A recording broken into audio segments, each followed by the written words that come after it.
Good afternoon. It's 2 o'clock and I'm going to call this January 9th, 2024 regular council meeting to order. And welcome back. Happy New Year, everyone.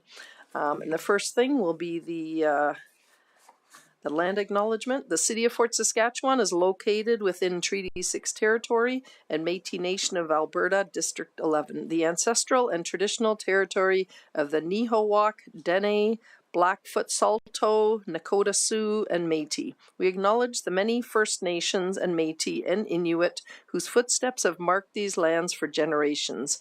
It is because of our treaty relationship that we can live, work, and play on Treaty 6 territory.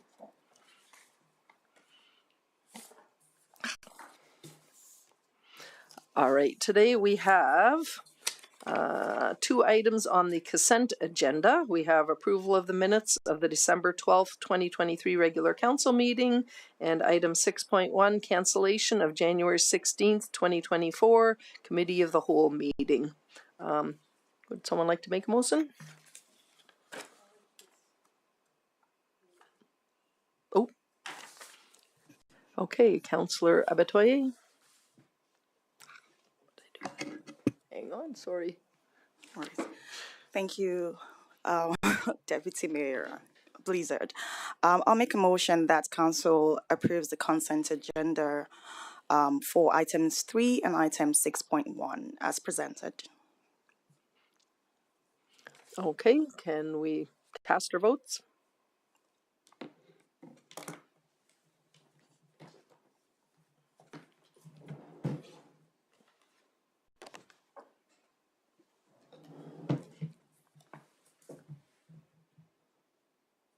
And that is carried 7-0.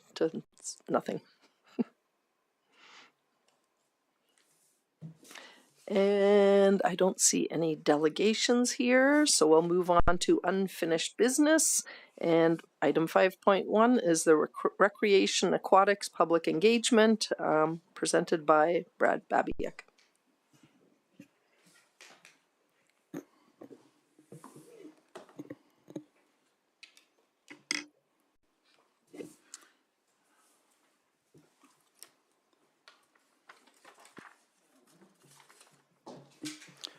Good afternoon, your chair, chair and council. My name is Brad Babiak. I'm the Director of Culture and Recreation, and I'm joined here today by Andrew Kaiser, our Director of Legislative Services. The purpose of this report is to provide council with information and options for gauging the level of support amongst Fort Saskatchewan residents for constructing the proposed aquatic centre at the Dow Centennial Centre. This work stems from May 2022 when Council approved an indoor recreation infrastructure hybrid expansion review. Within this review, we are to look at three things: the current status of the harbor pool, as well as the potential cost for its continued life cycle. We're also to look at service levels, as well as to examine a potential facility program to meet the city's recreation needs now and into the future. And finally, it was to analyze the ability to meet this facility program and which facility would best serve it in terms of efficiency and effectiveness.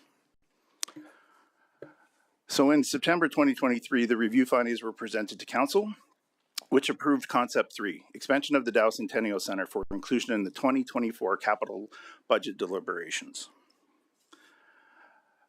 During this capital budget deliberation, Council passed the following motion: that administration return to Council with a report on the potential options for conducting a public survey that gauges the level of support within the community for the recommended aquatics concept from the recent review, and that the survey be run concurrently with the 2024 census, and that the report include the benefits and potential issues of different survey delivery options, a description of the survey process, delivery and data collection methodologies, the supplementary information required for the respondents, and the process should align with the city's public engagement policy.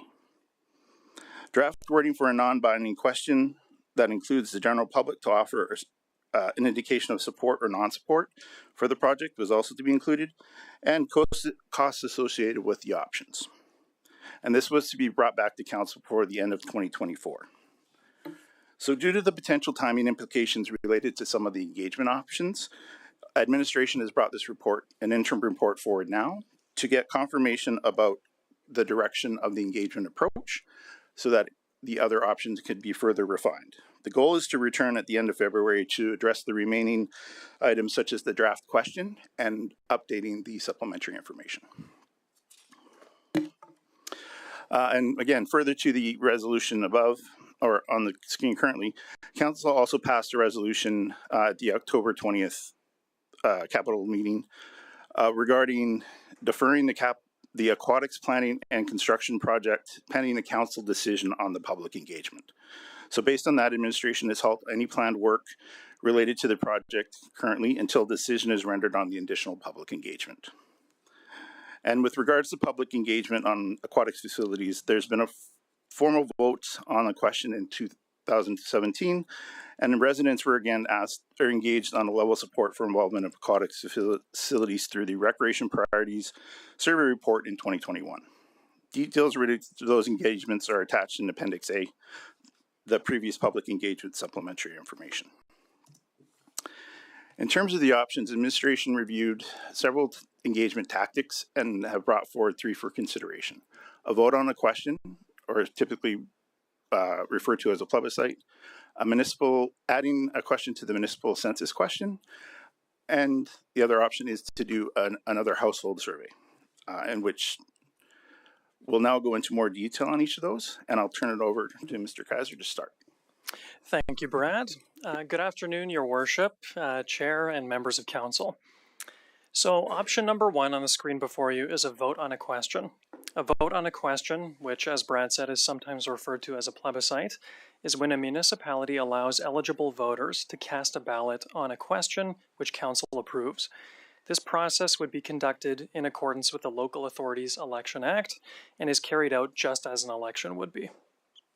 This would be the same or similar approach, I should say, as 2017, when council included an aquatics facility question on the ballot during the municipal election in 2017.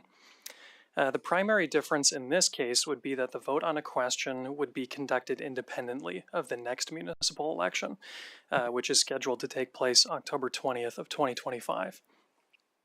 So one of the primary benefits, as you'll see on the screen, associated with conducting a vote on a question would be that the process can be done somewhat quickly, with results being available immediately upon the polling station's closing. But some potential issues that I foresee are the cost, as tabulation equipment, materials, election workers, and city staff time are significant for an election event. Another potential issue for a vote on a question would be voter turnout.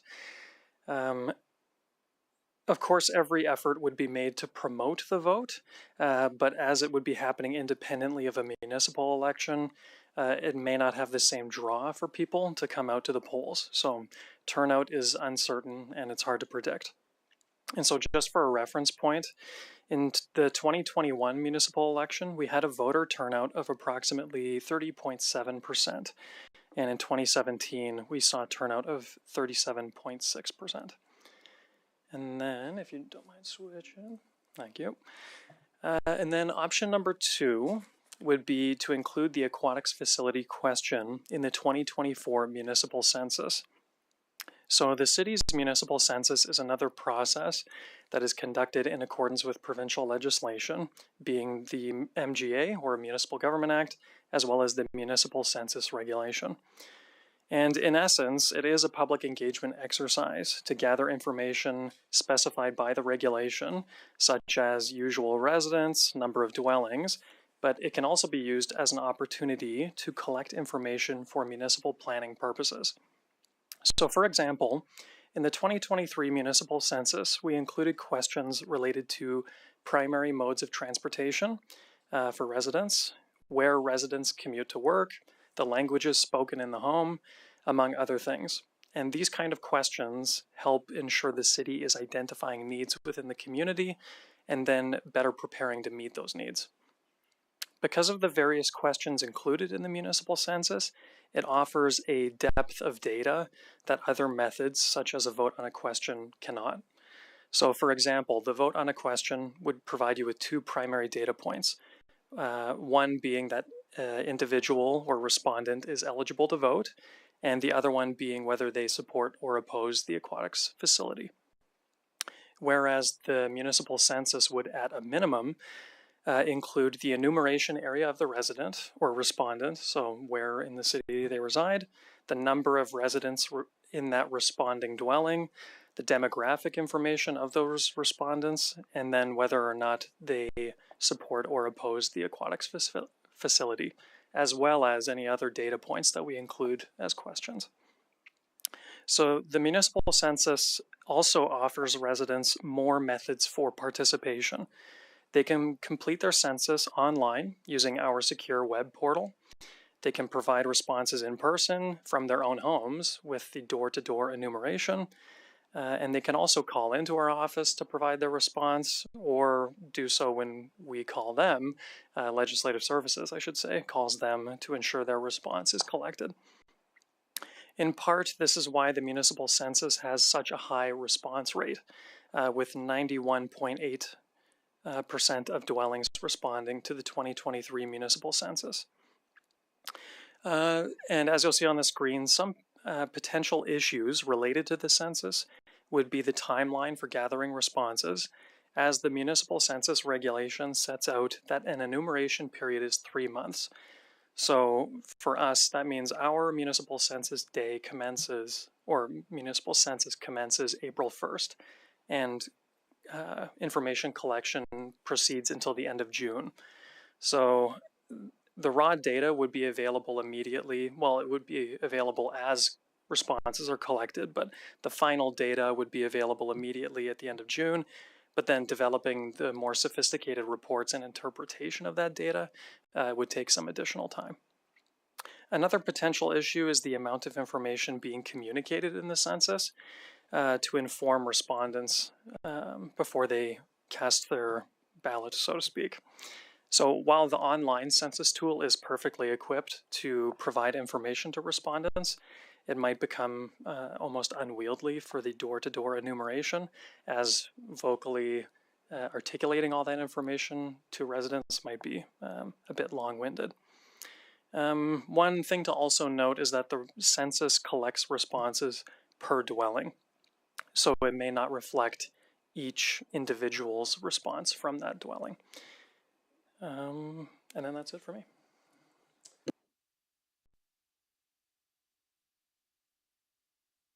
Thank you. The final option we're presenting today is more of a traditional survey of households. So this is very similar to the survey methodology we've used for the past few city surveys. The biggest difference is this would be a household mail-out with a code that would be available for them to then complete the survey online. They'd also have the option to request a paper copy if they so chose. The big difference, though, in terms of what we've done previously in terms of some recent surveys, is there would be a concentrated effort on follow-up. So by a certain date, if we didn't have responses by household, we'd do an additional mail-out back to those households, encourage them to complete the survey. And we do these once or twice to, again, encourage it, and that way, in case somehow they are missed the first time around, there's another opportunity to engage with them and get them to respond. In addition, the survey office, because it is a survey that's not dictated by legislation, we'd have the flexibility to run this whenever we wanted and adjust the timelines that best fit the city's needs. It also has minimal staff impacts, as we bring a professional research company in to conduct that survey and do the analysis.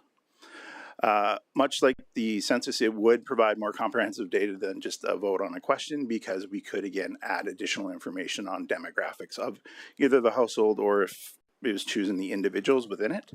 Again, where they live within the city, family makeup, number of children, those would all be options that we could include on the survey if we so chose, to get a little richer data analysis.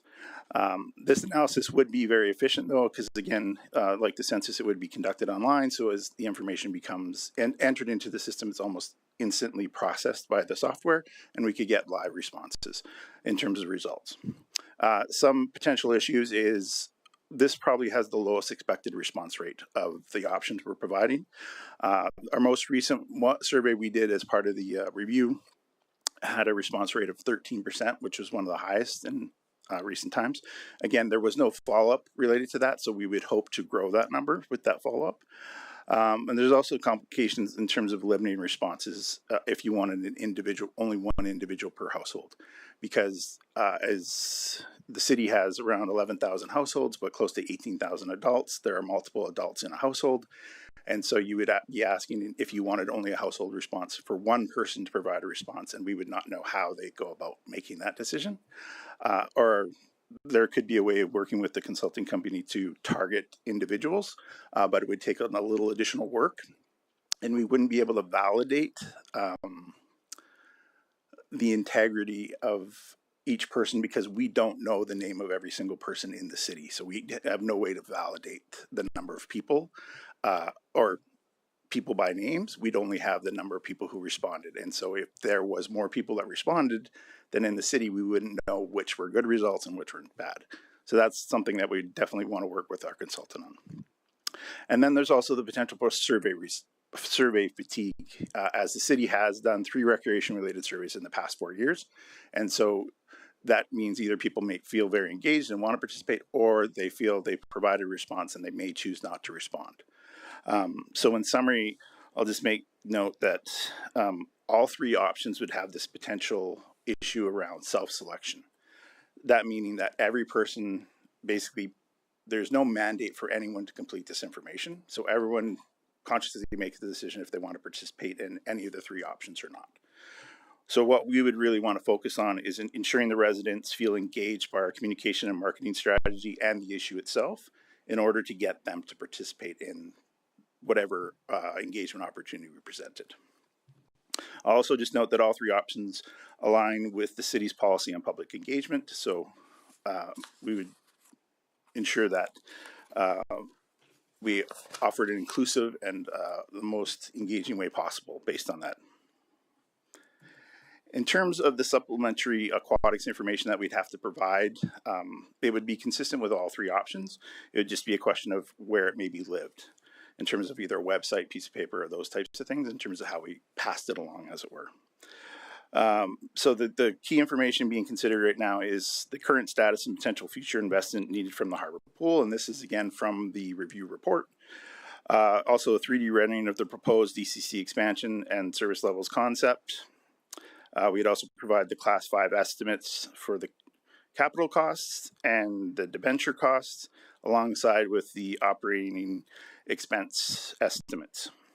We'd also look at the impact of these costs on a monthly and annual taxes and a breakdown of the property taxes for debenture and operations. So there's a clear understanding potentially of each of those. We'd also look at presenting the timeline for the tax adjustments to be implemented. So that would be, while there is going to be an annual cost, would that be rolled out in 1 year, 2 years, 3 years, just so there'd be an understanding of that implications to the household. We'd also look at adding the net present value costs for asset ownership of the aquatic center over 40 years. And then the last few things would be the potential costs related to decommissioning or demolition of the harbor pool. And then finally, the next steps in the decision process from so that residents are aware of how this will proceed forward with council, which would be, it would come back for a decision on design, and then there would be an additional decision on the actual moving forward with the project. Appendix C has a more detailed breakdown of kind of the draft of what this information could look like that could go out to residents. At this time, it's just a draft based on the review information from the report, but we would look at further refining this and costing it if council proceeds or chooses to proceed with the additional public engagement.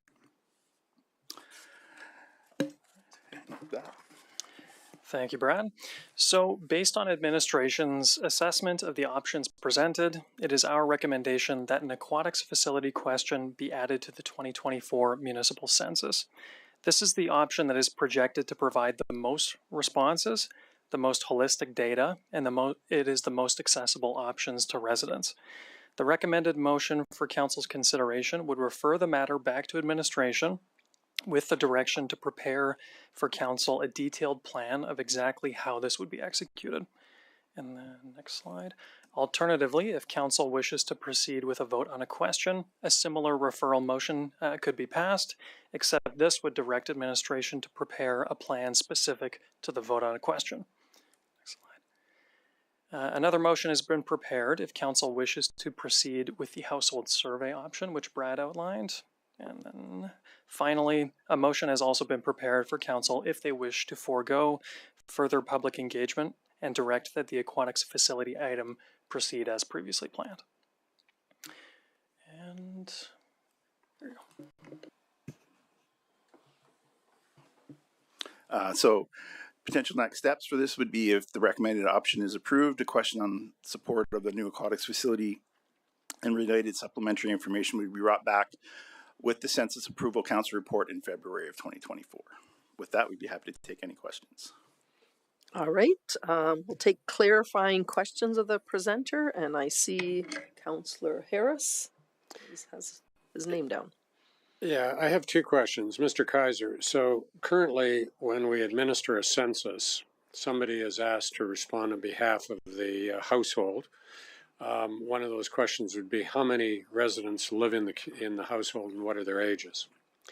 Is it possible then we could segment out that response so that persons over the age of 18 could then, we could ask that one person, so you've got 3 people in your household that are over the age of 18.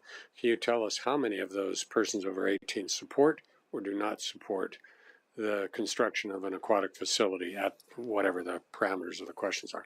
So we could do that? Through the chair to Councillor Harris, absolutely we can. One of the benefits to our online census software and kind of portal that our respondents engage with is that it's totally customizable, and that includes branching logic. So you can ask questions where, okay, how many adults live in the house? And then for adult number 1, like it would later in the survey say, adult number 1, do you own a vehicle? Where do you commute to for work, and that kind of stuff. We've done that before with certain questions, and we could do it with this. One downside I would say to that kind of branching logic approach for questions such as this is that it can create a lengthy response process. So if a household does have 4 adults, and then you ask a question unique to each adult, it just lengthens the survey that much more, and it can create a little bit of a... But my question was, so one person can be then appointed on behalf of that household to respond on behalf of anybody that would normally be entitled to vote in a question. Yes, through the chair to Councillor Harris, that's right. It's quite normal for one adult per household to basically do this census response for that household. Yeah. I'm sure there are cases where enumerators get more than one adult in the doorway answering questions, but usually it's one person at the online portal stage doing the response, and it would be the same for enumeration. Okay, great. That was a technical question. My second question is directed to the city manager. So, Mr. Fleming, given your years of experience and all of these wonderful things that we deal with in terms of making decisions and engaging our public, what is your honest, personal, and professional opinion as the city manager in terms of what is the best means to go out and engage our community to determine whether they support the construction of a new aquatic facility within a certain timeline and at a certain cost per typical household? Yeah, through your worship, I think my feeling on this are unsurprisingly consistent with the recommendation in the administrative report. Every one of the methodologies carries with it a certain set of advantages and disadvantages, but I think the idea of attaching it to the census, I was a little hesitant on that at first when we first floated the idea, because I do consider the census to be a pretty sacred process and quite critical for the municipality's operations and future planning. But that being said, as Mr. Kaiser pointed out, we do attach questions to the census. We've done it for economic development before and a few other things. So as long as we do a really good job of educating in advance, I think I like the census option the best, because it's the most efficient. It actually gets it done a little bit faster. If we were to do a separate vote on a question, To administrate that in the census at the same time would probably be a little bit challenging for administration. I think it can be done if we resource up properly, but it would probably be better to actually do that in the fall, which is going to extend out the amount of time it takes to get the answer. And I just think the census is something that will get you the highest response rate at the lowest cost. And in the shortest period of time, I guess, if we want to go to the community fairly soon. In that census moment timeline. Yeah, we could probably do a standardized survey fairly quickly as well, but of the three options, that's probably the one I recommend the least. So, Okay, those are my questions for now. Okay, Councillor Abitoye. Thank you for your presentation, gentlemen.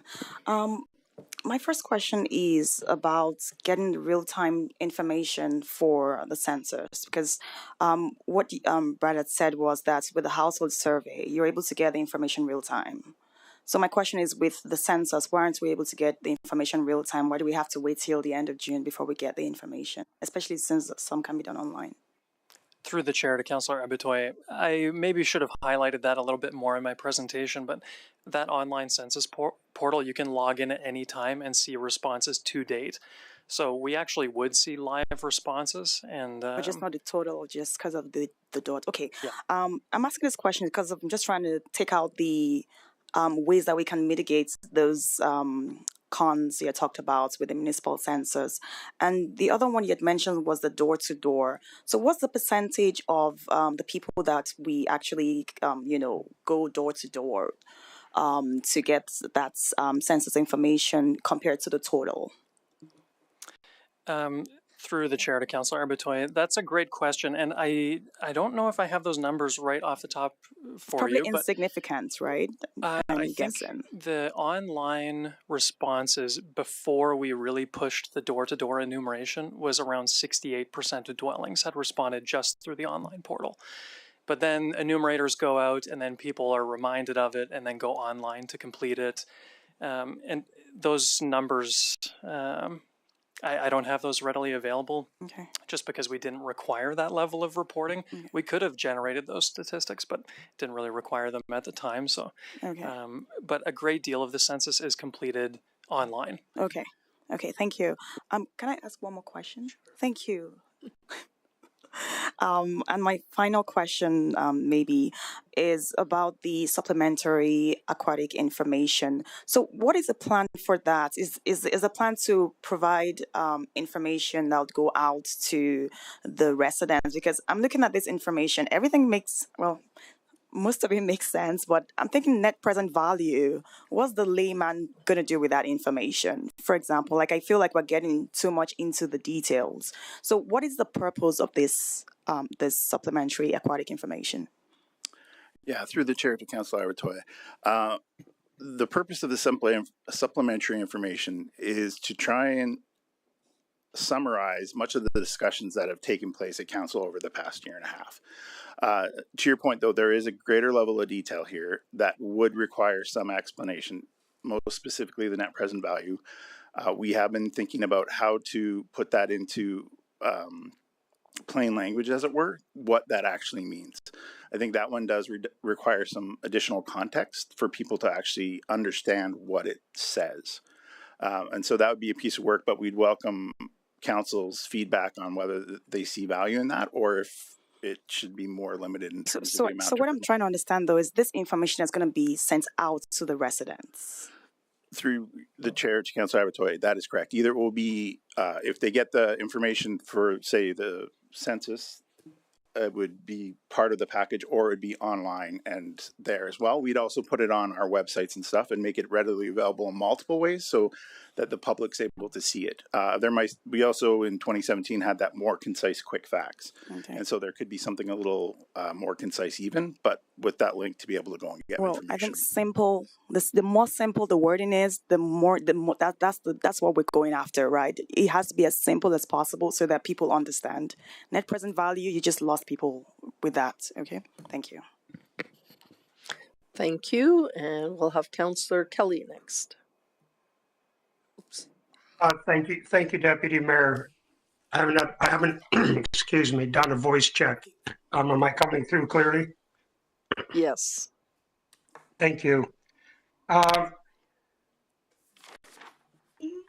Brad, it's my recollection that the last survey that was done regarding the pool, and even though I had significant concerns with that survey and the results, the point is that that survey was done on a household by household basis. Am I correct with that?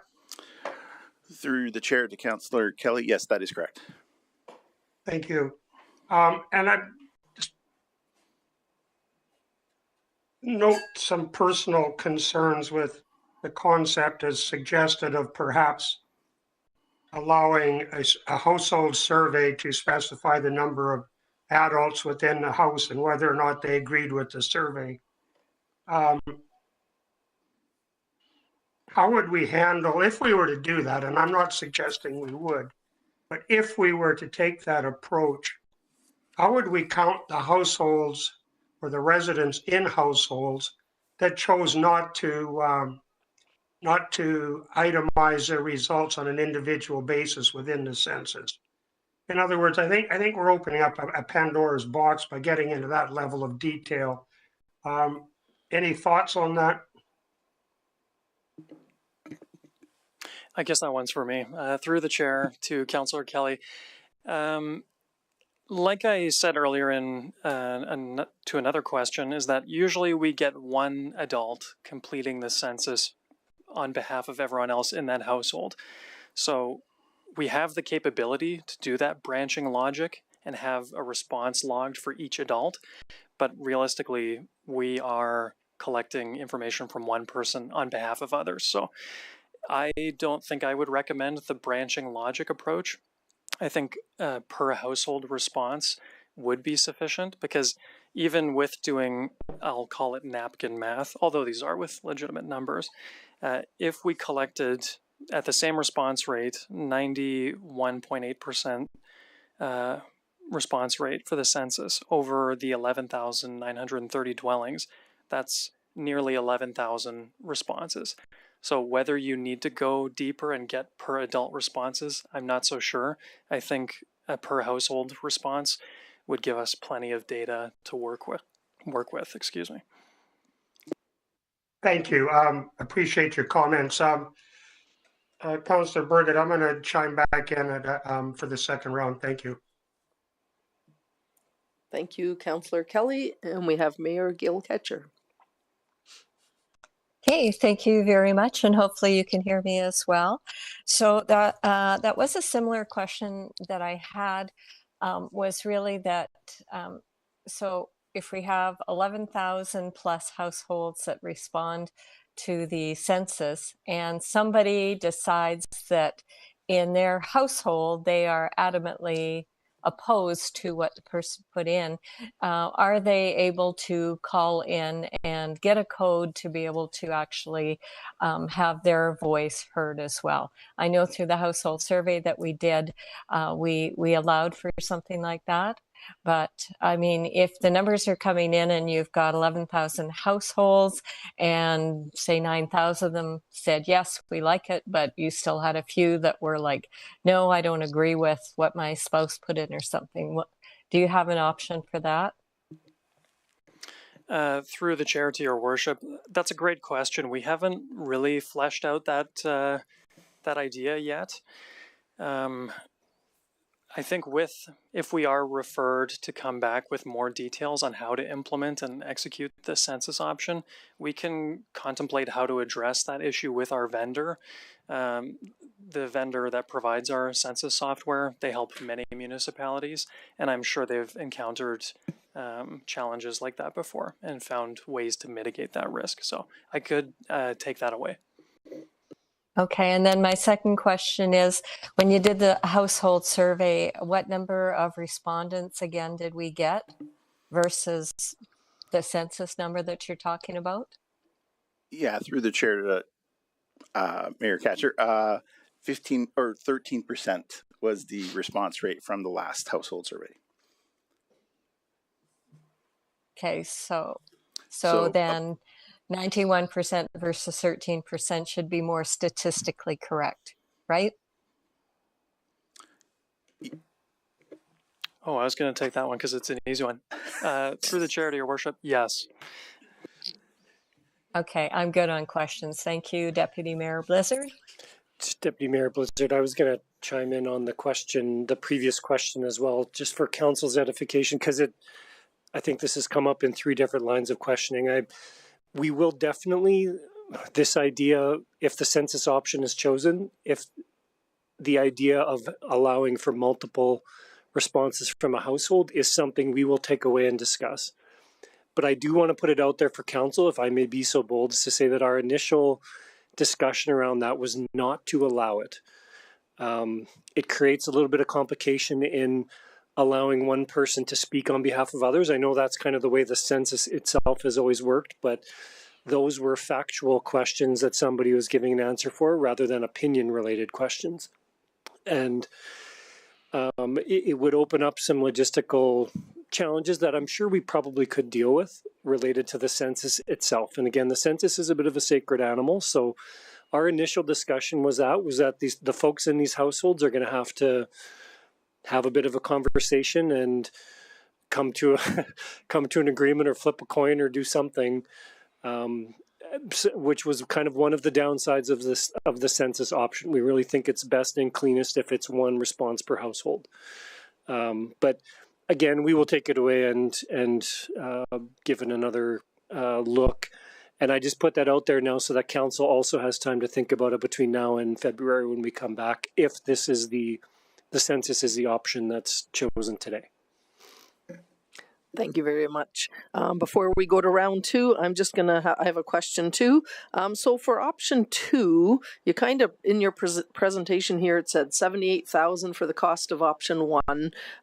It had 48,000 for cost of option 2, and then 50,000 for 3. But for the census part, that most of that is already going to be a cost anyways, right? Because I know in our paperwork, and I guess I just want this clarified for if anyone's hearing this or public, but I think somewhere I saw 3,000 is the additional cost because the census is taking place anyways, correct? Yeah, to you, Chair. We, in the fall budget season, Legislative Services asked for funds to be allocated to conduct the 2024 municipal census. At that point, I indicated that it wasn't an authorization to proceed just because there was still some funding details we were waiting for. So I will be coming back in February to get a firm direction from council to proceed with the census, but those funds are already earmarked for expenditure. So there's no real additional cost to add a question. We aren't charged by our vendor per question or anything like that. So it can be pretty easily added. The additional 3,000, can you point me to where you found that somewhere figure? It said it showed in media. You know what? I'm not going to be able to find it now, but it said somewhere on the media cost. It looked like, was that just a breakout, or is that maybe that was part of the census expense period? Maybe it was just higher up that I misread that. So really, there's no additional cost for option 2. You put 48,000 in, but that's happening anyways with the census. Yes, that's right. To you, the chair. I think the 3,000 was just a carve out of what the media related costs would be, but the lump sum of 48,000 is our allocated budget for the census project, and that wouldn't change. So that's happening. So really, it's nothing. The cost for doing it under this is 0. To you, Chair, that's correct. Okay, thank you very much. And we have Councillor Kelly with another question. Thank you. I appreciated your comments on the concept of conducting a census. In its purest form, a census is simply a head count. And over my lifetime, I've seen the amount of data collected in censuses increase dramatically.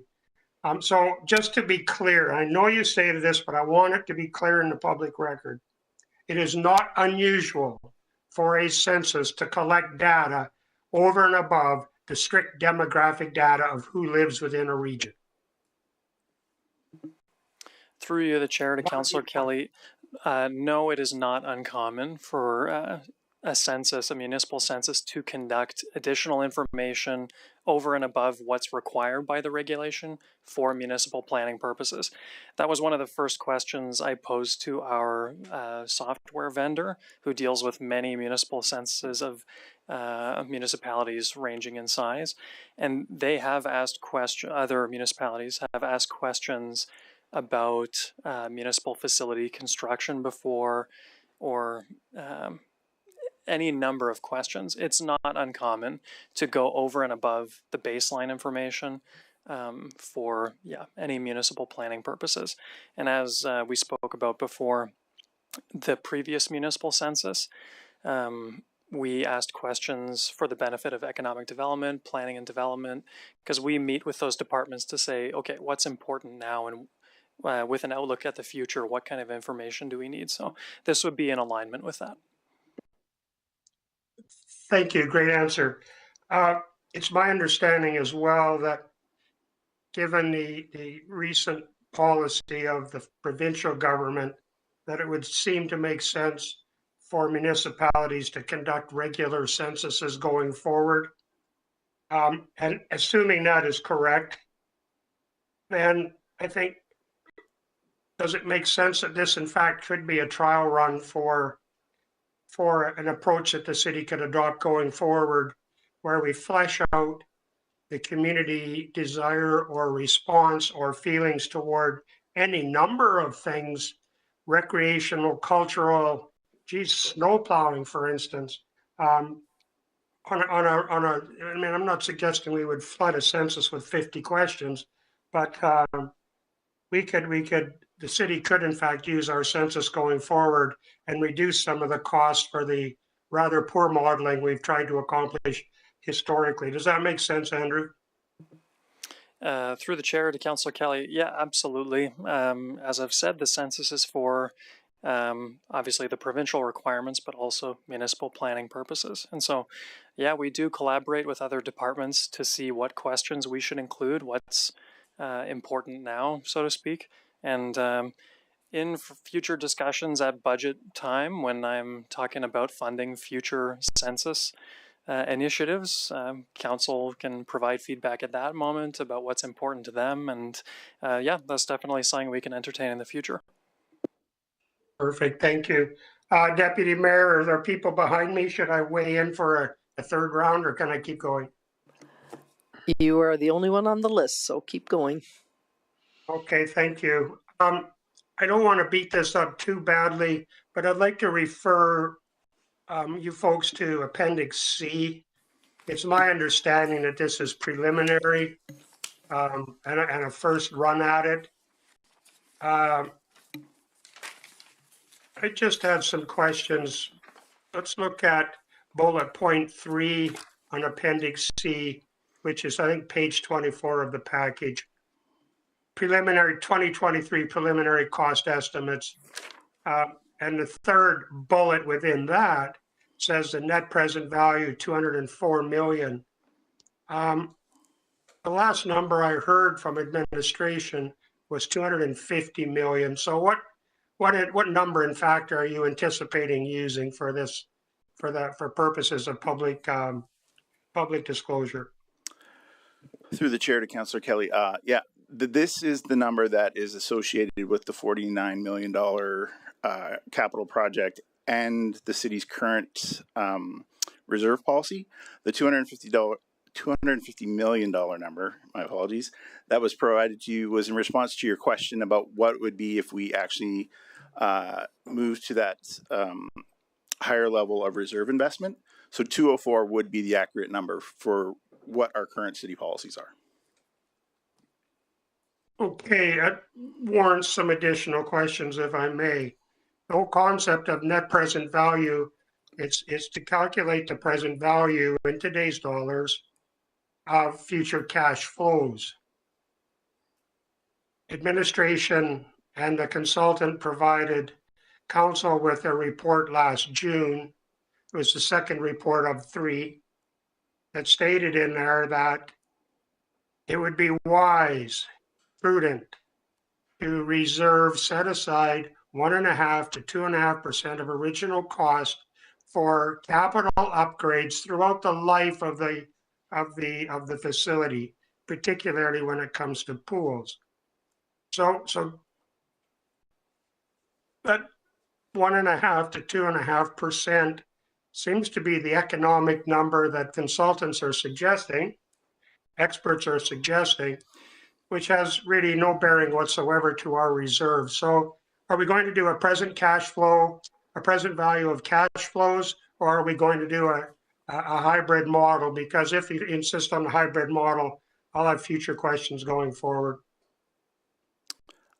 Through the chair to Councillor Kelly, I think we're providing that report did reference that recommendation from an organization. I think it was included in there about the value of ensuring you look at reserves. I think the city itself has to look at its reserve policy and find out whether it's comfortable based on the immediate information that it has for them versus just a recommendation from an outside source that hasn't considered our policies.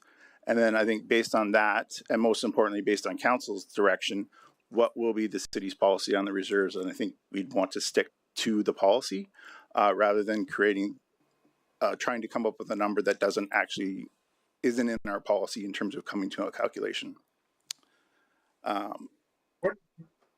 What is the important number? The actual anticipated outlays to maintain the facility in a positive form, or the reserve policy? What is the important number when it comes to budgeting?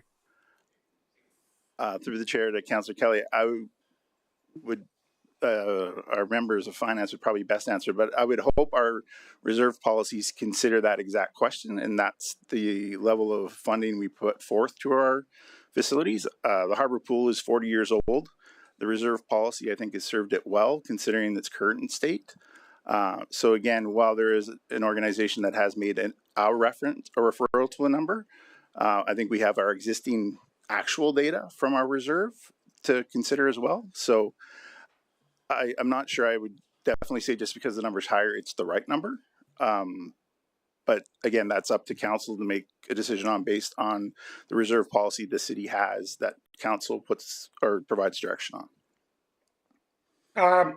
If I may, Deputy Mayor, I have a question of City Manager. Actually, I'll put you on another round. We have a couple more that have put their names on again. No problem. I can wait. Thank you. Councillor Harris. So looking at Appendix C, now that Councillor Kelly's brought that up, we would anticipate that there would definitely be a much better presentation of information that would go out to the public other than this. Because I look at that drawing and, like it's got one universal change room, and obviously I don't think we're going to have everybody change in one change room. So stuff will need to be fleshed out so that we actually show them kind of what we're contemplating, and also the connection to the DCC as it currently sits. Do you anticipate a much more voluminous kind of, but not too much, but just the right amount of data and information to go out to people about this facility, this proposed facility? Because that's not good enough, in my opinion. Through the chair to Councillor Harris, in terms of the drawing, our goal would be to get a 3D, a much more visually appeasing drawing, but in terms of details, there would not be substantially much more because that would become, as the consultant said, in the next phase of design, phase 2, where we figure out how it does actually merge up with the DCC.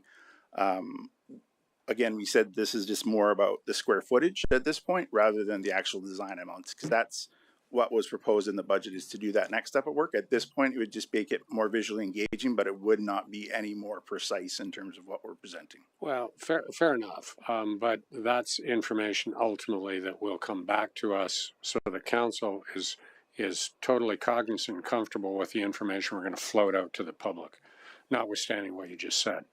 Through the chair to Councillor Harris, yeah, this information would be much more refined in the cost estimates, and the drawing would be like the drawing that would go out to the public would come back to you as part of the February decision. Yeah, and notwithstanding Councillor Kelly's concern about net present value, nobody else understands that concept. So if it can be simplified, as you've indicated earlier, then ultimately, I think that ultimately is something that probably needs to be fleshed out with greater clarity for sure.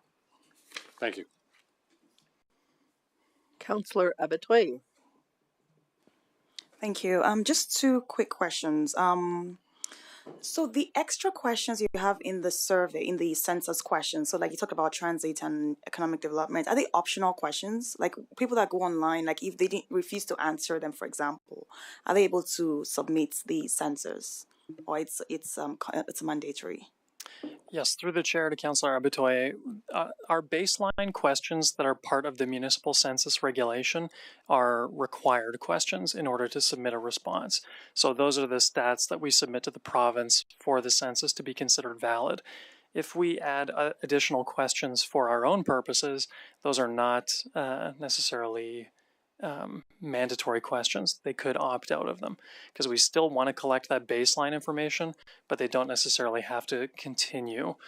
And those baseline numbers are the only ones that we really check on for quality assurance in that. So a response could be submitted with them opting out of the additional questions. So with the previous ones, did you see people opt out, or did people just go through all the questions? Through the chair to Councillor Abitoy, I did look at the mass data export before the presentation today. I'm not an Excel master. I couldn't find a way to really make the data digestible and give you numbers as to how many people completed it all the way through, how many people completed 50% baseline questions. I could come back probably with those numbers in February, but I don't have them. Okay, that's right all now. right. I was just curious to see if that was an optional question or it was mandatory. Okay. And just my final question is, how long the evaluation period, how long does it take for you to evaluate the data and then create that report? So through the chair to Councillor Abitoy, we have to report our census statistics by September to the province. And so we get our report done by September, absolutely. But we can do data exports immediately upon completion. But developing more sophisticated reports that tell more of a story to the data, that takes a little bit of time. Again, our software vendor is able to produce reports for us, and our in-house IT experts also help us interpret that data. So it's hard to project really a timeline. I'm just curious to know how quickly council can have that information to be able to make a decision to move forward. So if the census is done by June, when do we have that information to be able to say, okay, we want to move forward with the pool by X day, or we want to just hold back? Sure. Through the chair to Councillor Abitoy, you can have that data immediately upon census completion. I can export those figures from the web portal, have them but it's not to useful council until it's put in a report form. Like, for example, I want to be able to see how many households with kids, for example, said yes, and how many households without kids said no, because again, they don't have kids, right? You get what I mean? So absolutely, it's not just the data, but the ability to be able to break it down in a way that it would help with decision making. Sure. At the latest, September. Okay, thank you. But we would endeavor to do that sooner, absolutely. Okay, before we do the next round, oh, I see we have someone brand new that put their name on, so we'll get Councillor Nguyen. Yeah, just a small question about the supplementary information that we'd be providing to respondents of the census. Was it at all considered to give indication of a tax reduction with the decommissioning of the harbor pool when that will happen eventually, should we build a new pool, that would offset the operational costs of a new pool? So I guess my question has to do with the math that we're showing to residents in the supplemental information, and maybe a calculation as per the current tax impact percentage of the 1.7 million operational funds. Through the chair to Councillor Nguyen, the information that we're providing considers the decommissioning of the harbor pool. Okay, so that's already included in the operational increase that's been calculated in this. Okay, that answers my question then, thanks. Thank you very much. I have one question too before we go to another round. So would the question just be, you want a pool and with all the details, but yes or no, or could we have a, or would we have a, I don't care, I don't know, or Sure. So, to you, the chair, with a vote on a question, for example, council approves the question and it has to be phrased as a yes or no, affirmative or against. Our approach is to basically come back to council in February and ask for a formal approval of the question, just as with the vote option. So it's going to come back in February, and at that point we can discuss what kind of options we would allow people if they say strongly agree, or strongly disagree, and anywhere in between kind of thing, or they want to abstain from responding. We'll discuss that in February. Okay, thank you very much. Councillor Kelly. Thank you again. Sorry, Councillor Kelly, you don't have your video on.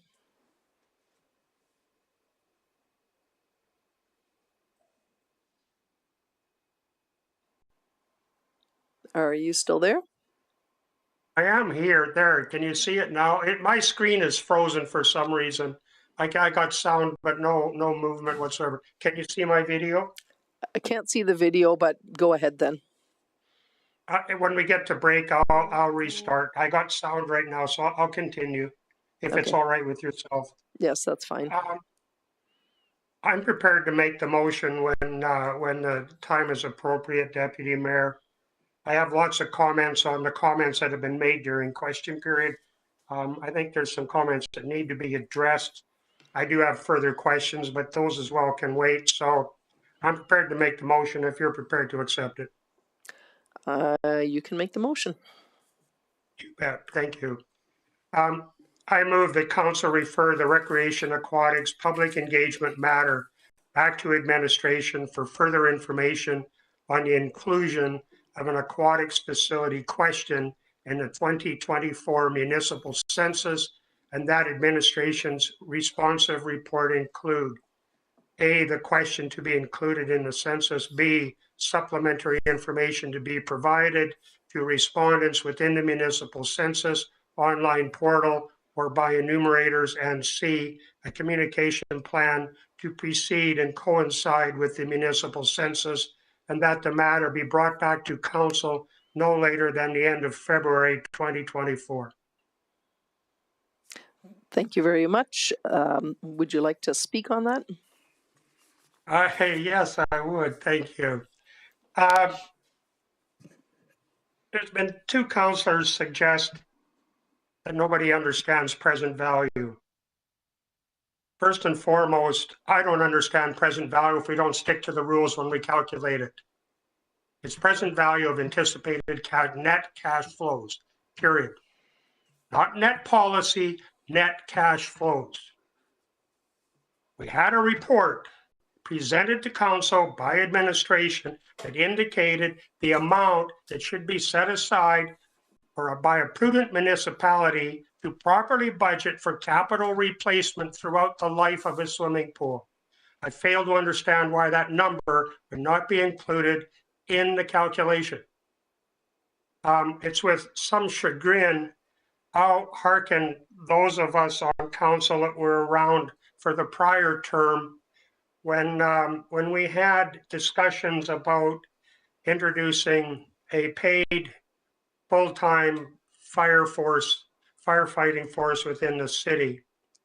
The budget numbers that were given to council at that time were the policy numbers. Of course, they had for wage costs were based on policy, not on reality. And it was only a matter of months after council approved the full-time fire force that we were made aware that in fact the wage numbers were going to be dramatically higher, almost 100% higher. So it's net cash flows, it's what we budget, not policy. Whether or not our citizens will understand the net present value, I prefer to believe that our citizens are fairly well educated and fairly bright. In fact, bright overall. To throw up their hands and say, I don't understand it, therefore I don't want to talk about it, makes no sense. This is an accepted financial and economic tool that is used around the world. And it doesn't take more than 3 or 4 minutes of online research to figure out what it's trying to say and what it tries to tell you. So I suggest to council that we figure it out.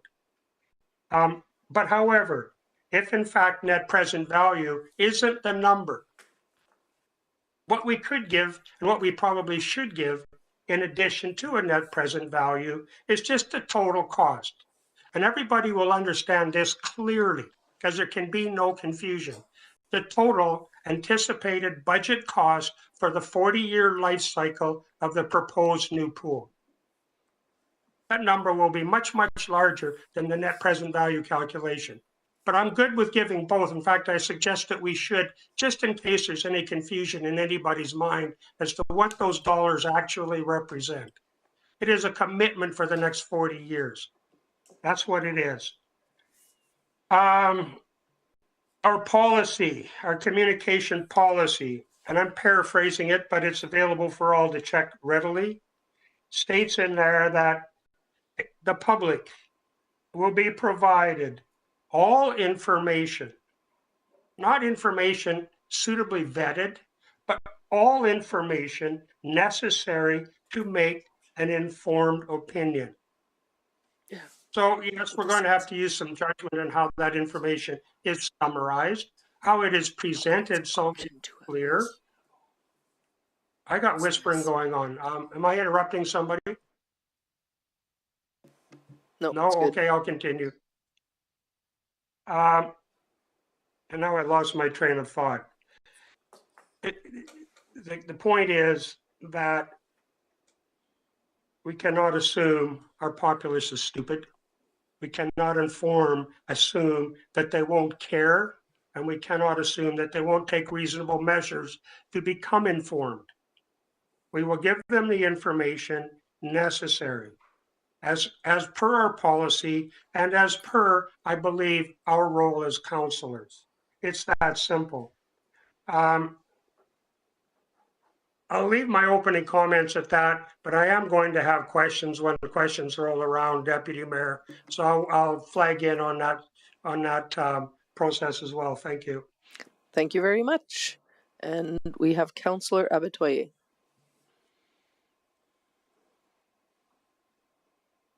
I thought I put you. Thank you. That's okay. Thank you. I guess the motion before us is that we're referring the engagement matter to administration for the municipal census, and that's what I'm going to be speaking on. I 100% support this motion because, as has been said, the number of engagement rates for this method is so high at 91.8%. That beats everything else. So that's a no-brainer. And also, more importantly for me, is the data quality that we're going to be getting out of this census. Because we're not just getting a yes or a no. We're getting, the demographics of the people who are going to be responding to this answer. So again, I talked about earlier, I'd like to know families with kids, how many of them said yes versus family with kids, how many of them said no? Because it's very likely that a family without kids will say no, even if it costs $5. Right? So we need to look at this data and really analyze it in a way that makes sense to either move forward or hold on, regardless of what that looks like. But I think this is the best method for us to be going forward with. And also because there is no additional budgets needed, for this method. I think it's a really good way for us to move forward with public engagement. And I know that this is an issue that's been, in before council so many times, and I hope that we can finally get the information we need to move forward as a community about the aquatic facility. And I'm going to leave it at that. I definitely support the motion. I think that this will give us the data that we need to move forward, and we can finally put this to bed. Thank you. Thank you, Councillor Macon. Thank you. Can you hear me okay? Yes. Perfect. So Thank you for the presentation today, and thank you, Councillor Kelly, for making the motion. I will support option 2. Originally, I wasn't keen on the census idea, but I thank you for all the information provided. I do see that. I think that this one provides the most benefits. As stated, cost, the comprehensive data that Councillor Abatoy is talking about, the response rate is unparalleled to the other two. And the item that hit me as well is just the accessibility factor of doing it that way and not where they have to vote and come to a certain place. So I will definitely support the motion. As for the comment on the net present value, I do agree with the members of council who mentions that, you know, I think that we do need to make it clear. And I appreciate what Councillor Kelly is saying, but at the same time, I know a lot of people who wouldn't know what net present value meant, and I don't want people to have to go and do online research to understand the content that we're giving. So I do appreciate the comments that I think that are just simply saying that we need to make the information that we provide as clear as possible without people having to go back and do research to understand the information that we're giving. So as I said, I support option 2 and just clear, concise information for those trying to make a decision. Thank you. Thank you, Councillor Macon, and we'll have Councillor Harris, Councillor Harris next. Sorry. Yeah, I guess in respect to Councillor Kelly's comments, I understand the concept of net present value. I totally do. But I've been in this business a long time, and I can tell you categorically, the vast majority of people would have to do some turning over of rocks and scratching of surfaces to really understand what that means. They don't use that in typical financial analysis in most people's lives. And so what I was trying to get at by asking that and making that statement, and just what Councillor Macon just made, is it's got to be something that we can help to educate people as to why that's an important concept. And Councillor Kelly, you have been at the forefront of pushing that concept in our budget and financial discussions, and rightly so. I think it's a concept that hasn't been widely ascribed to in previous councils, and I've been involved with lots of councils in the past. It's just not something that's not as well understood.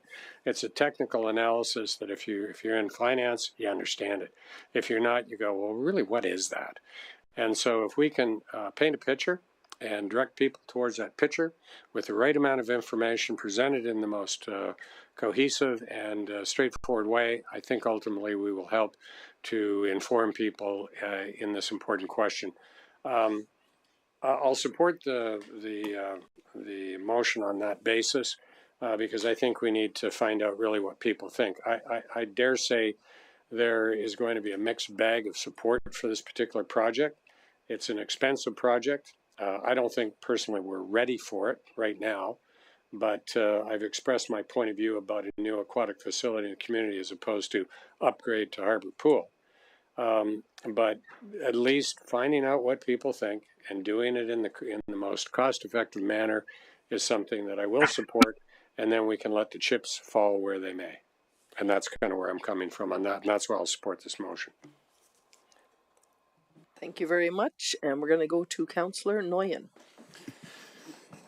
Yeah, thanks. I'm not going to bring a bunch of new comments to the table here that hasn't been said, but I do share some of the concerns that have been raised already, just in regards to supplemental information, what to include, what not to include. Absolutely, our citizens are smart, they're educated, they need all the information as comprehensively as possible to make this decision. I hope when it comes back to councillor over the next month as well, when you're formulating the questions, that we can see succinct information that comes back so that people are able to understand it in an easy way. A census is probably not something people look forward to doing when they come home from work or in their leisure time, and it is quite an extensive survey as it will be this year regardless. So I do support this motion. The census, to me, it is a no-brainer. It's the most streamlined process, most cost-effective approach, and it's going to cast the widest net for the information that we need to receive. So I look forward to seeing this information come back to us in February, and we'll have another discussion about the content at that time. Thank you very much. We're going to go to Mayor Ketcher. Great, thank you. Sorry about that. I too will support the motion. I think if you are getting out to 11,000 plus households, it will be statistically correct. I think it will give us a really good indicator. I'm not as worried about the data as far as if there's children in the house or if it's seniors that are voting yes or no. I don't think that is as relevant. I think it's like, how many households want a swimming pool or not? Simple as that. I think the other thing that we really have to focus on too, though, is helping people understand the reason why we do the census. And now that the provincial government is providing us funding based on our numbers, it's very important that we get all households. So when I hear only 91.7% responded last time, I think we have to get out and even do a better job to get the response pretty well up to 100%, or we have to figure out a way to get those numbers included for those who refuse to, because everybody enjoys the services that we have in our community. And when we get provincial per capita funding for those, I think it's very important that they understand. So I'm believing that when this comes forward, it will actually be even more statistically correct than what the household survey was, what the actual vote was when we had it in 2017. So I'm good with this. Thank you. Thank you very much. I'm going to go next. I'm going to support this too. I actually wasn't even in support of having a question, but since that is definitely going to happen, I will support this motion. I sure hope it's a landslide one way or the other, because that would be a lot more clear indication than a 49-51, but we'll see what happens, and the census is the most economical way to do it. And we'll go next to Councillor Kelly. No, not yet. Are you going to close, or do you have a lot more to... You know what?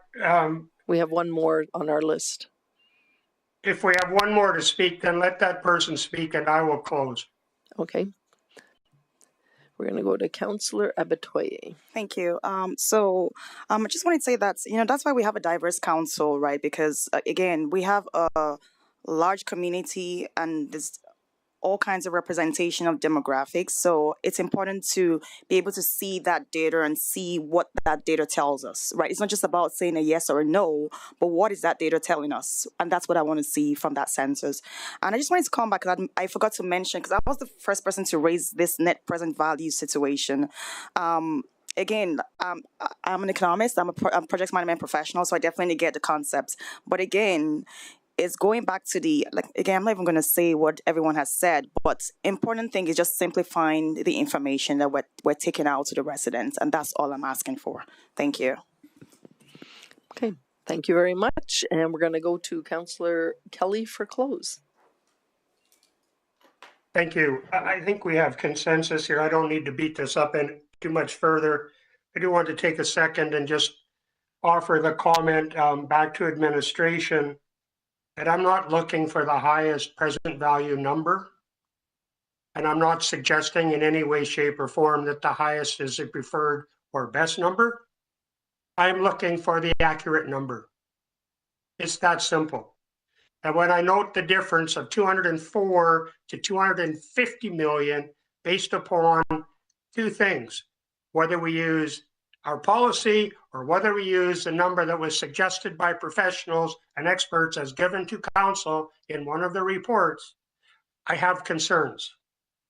I think legitimate concerns. That's a significant number. So I am hoping that administration, when this comes back with a clear statement as to what our expected cash flows are from or for the new pool being considered. It's that simple, and it doesn't need to be confusing. I don't get the concern over the present value. It's two words that maybe people haven't heard. But if we put it beside the total cost of 400 million or the present value calculation of 250 million, In other words, today's dollar number of 250, I'm pretty sure everybody's going to comprehend that rather quickly, and we don't need to spend a lot of time on it. So having said that, I'll encourage administration to be careful, please, when you put this together, particularly the information package. Our policy is pretty clear. It's all information necessary to make an informed decision. And if we have to ask ourselves as administration or council whether or not the information should be included and why, we're immediately then stepping into the role of adjudicator, and we're contravening, in my mind, by definition, our policy. So it comes down to making it understandable and trying to make it presentable. And let's get it on the table. I agree with Councillor Harris's comments. I think we're really premature on this question. I raised a question to administration during budget on how it was that, or what the rationale was for setting, for instance, fees for the swimming pool. And I don't mean just the swimming pool, but it is the hot topic of the day. What's the rationale being used? I did not get a response back. I know there were some attempts, but there was no rationale. And when you set your fee structure, there must by definition be a rationale. I think it is time, and I'm anxious for the cost of this pool to be made known to the public. Excuse me, I have a cold. I'd be remote whether I was down south or not. But it's time for the public, our people, to understand what facilities like this cost over their lifespan. There's no sense, no merit in obfuscating it or making it dim or making it unclear. We should be upfront. This is what it costs, period. It's only then that our public, our people, our voters can be considered informed and feel informed. I agree with Mayor Katcher. I personally don't have an issue with whether it's a household survey or an individual survey. It would be, in my mind, very, very few households where the opinion between the two responsible adults was split down the middle, and so concretely divided that they couldn't agree to how the census form of the question should be counted. At the end of the day, with a 90%, and I'm optimistic that we'll get more than a 90%, but if we get 90% of a 12,000, which is roughly our households now, that will be many multiples the response rate that we've had from any survey ever conducted in the city. The data will be much, much more meaningful. I am not personally, and I'm a senior, I have had children. I didn't think when I had children that my vote meant more than anybody else's. And now that I'm a senior, I don't want people to think that my vote should mean less because I'm a senior and I no longer have children at home. I have grandchildren at home. I take those grandchildren into account. So a household is a household, equally important. And I'll leave it at that for now. This discussion, I look forward to the discussion coming back when we get into the meat of this issue. Councillor Blizzard, I'm prepared to call a question. Thank you very much. Thank you very much. The motion is now closed. Please cast your votes.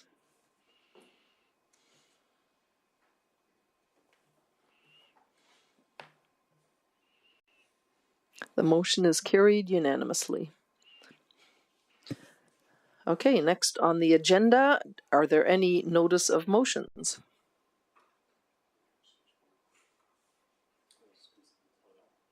Any points of interest by council? Any council inquiries? And can we have a motion for the closed session? Will you have one or no? To your worship, I don't have any content for closed session today. I just assumed with the number of people being away, we would skip that. So okay, we can go straight to adjournment. Okay. If you're... And there's no motion needed. Oh. Just a second, please. Sorry for interrupting. Yep. Kelly here. Yes, go ahead. Oops. Yep, go ahead. I apologize. You flashed through that pretty quickly, and I didn't have time to heads up to administration. I do Sorry have a about that. councillor inquiry, if I may, please. Go ahead. Yeah, go ahead. Thank you. Troy, it's been now roughly a month since we sent out our 2 letters to the Wastewater Commission. Have we had any response, formal or informal, back on those regarding those 2 letters?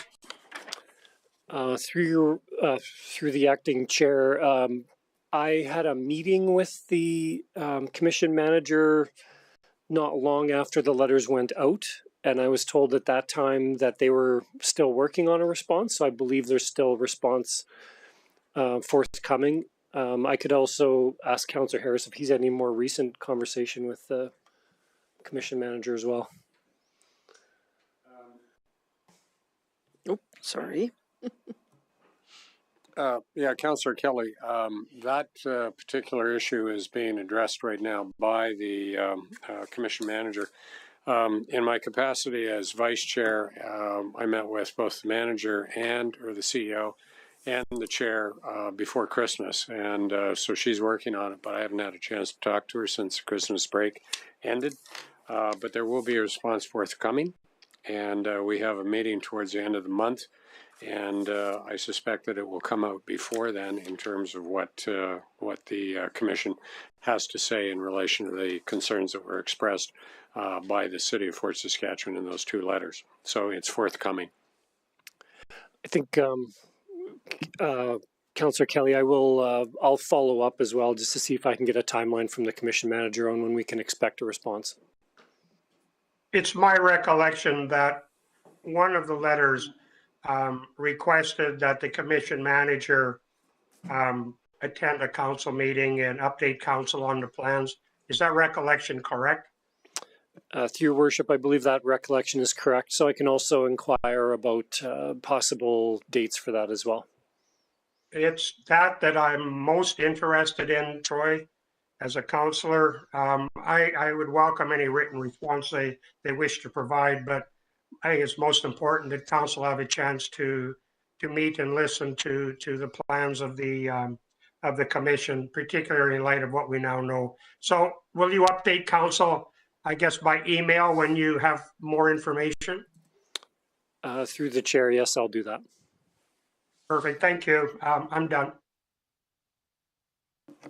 Thank you very much. It is now 3:22 and I call this meeting adjourned. We'll see you, no meeting next week, so we'll be back in 2 weeks.